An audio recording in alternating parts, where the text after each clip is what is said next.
இன்றைக்கி நவராத்திரி 5ஆம் நாள். இன்றைக்கி பண்ணினது பாயசம், ராஜ்மா சுண்டல், தயிர் சாதம். எப்படியாக்கும் பண்ணினதுன்னு பார்க்கலாம். தயிர் சாதத்துக்கு சாதம் நன்னா வெந்திருக்கணும்.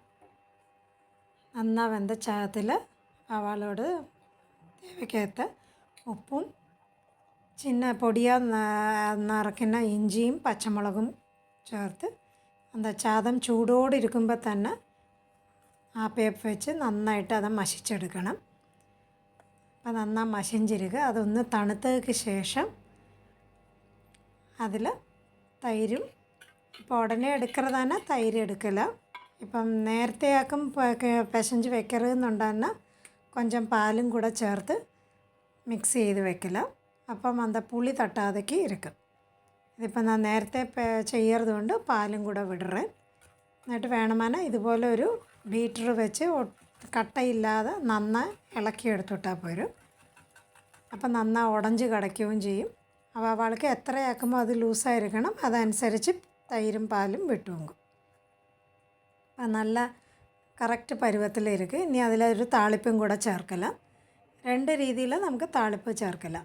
ആദ്യത്തേതിൽ ഇപ്പം ഞാൻ വെളിച്ചെണ്ണയൊക്കെ എടുത്തിരിക്കാൻ അതിൽ കടുക്, കാഞ്ചമുളക, ഉഴുന്നുപരിപ്പും കടലപ്പരിപ്പ് പോട്ടിട്ട് വേണമെന്ന് അണ്ടിപ്പരിപ്പ് ഓടല.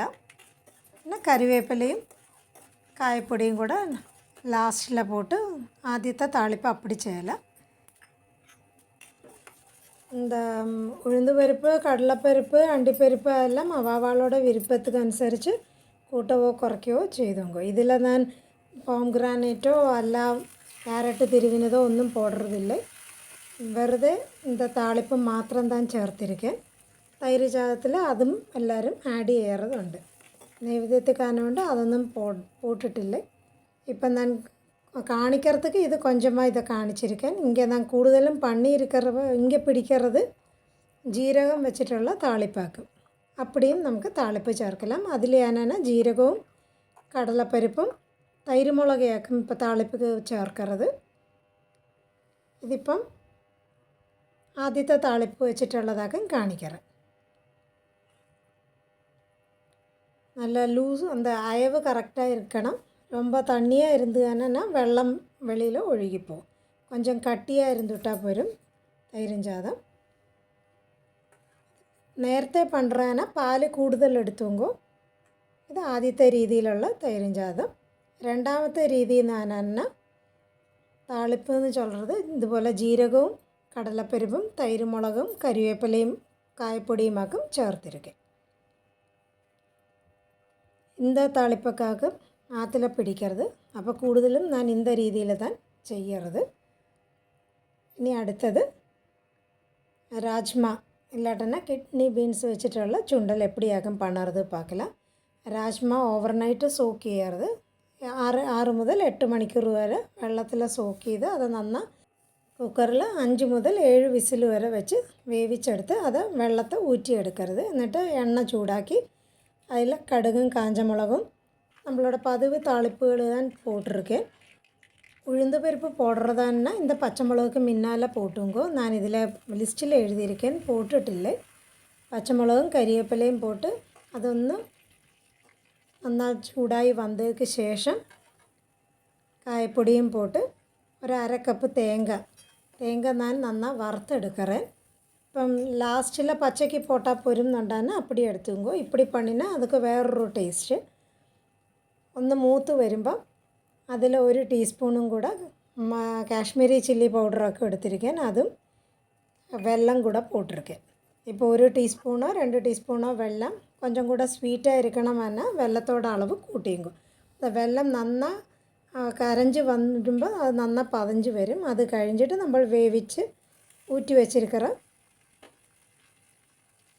രാജ്മ ഇല്ലാട്ടന്നെ കിഡ്നി ബീൻസ് പോട്ട് അവളുടെ ടേസ്റ്റിക്ക് അനുസരിച്ച് ഉപ്പും കൂടെ പോട്ടുങ്കോ. നന്നായി കിളറിയെടുത്ത് ഒരു 5 മിനിറ്റ് ചിന്ന തീയിൽ വേവിച്ചെടുക്കരുത്. ആവി കയറ്റിയെടുത്താൽ തന്നെ എല്ലാമാ ചേർന്ന് കിടക്കും. ഒരു 3 മുതൽ 5 മിനിറ്റ് വരെ എടുക്കല. എന്നിട്ട് നന്നായി കിളറി എടുക്കുമ്പോൾ രാജ്മ ചുണ്ടൽ നമുക്ക് റെഡി ആയച്ച്. ഇനി അടുത്തത് പായസം കുക്കറിൽ എളുപ്പം എപ്പടി പണ്ടുறது എന്നൊക്കെ കാണിക്കറേൻ. ಅದಕ್ಕೆ 6 ഗ്ലാസ് പാൽ ഏത് ഗ്ലാസ്സിൽ വേണമെന്നോ എടുത്തുങ്കോ ಅದಕ್ಕೆ 1 മുതൽ 2 ഗ്ലാസ് വരെ പഞ്ചസാര അവളോട് ടേസ്റ്റിക്ക് അനുസരിച്ച് പോട്ടുകലാം. ഞാൻ 1.25 ഗ്ലാസ് പഞ്ചസാരയാക്കും എടുത്തിരിക്കും.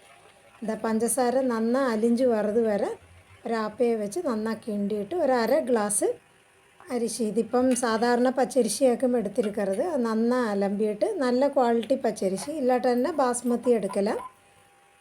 ചമ്പാ പച്ചരിശിയാക്കും ഏറ്റവും നല്ലത്. ഇപ്പം അമ്പലപ്പുഴ പാൽപ്പായസത്തിൽ ചമ്പാ പച്ചരിശിയാക്കും പോടുക.